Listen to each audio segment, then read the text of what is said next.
Ben 10, Invincible, l'Avatar et Danny Phantom qui gagnent un affrontement entre ces quatre personnages. Rentrons tout de suite dans le vif du sujet. Ben 10 éteint les trois autres, il n'y a même pas de débat, genre. Pourquoi cette question, elle existe avec Ben 10?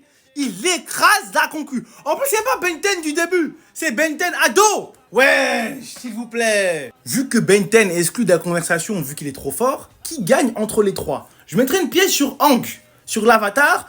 Mark Grayson, très puissant, très fort, mais pas à son plein potentiel dans l'animé. Et Danny Phantom, il est très chaud hein, à ne pas sous-côté parce qu'il peut t'attaquer en douce, quand il se met en invisible, etc. et tout, mais inconstant. Alors que l'Avatar, Aang, il maîtrise tous les éléments et il faut voir quand il les maîtrise à la perfection qui il est. Il est quasiment invincible. Oubliez pas que dans la maîtrise de l'eau, il y a la maîtrise du sang.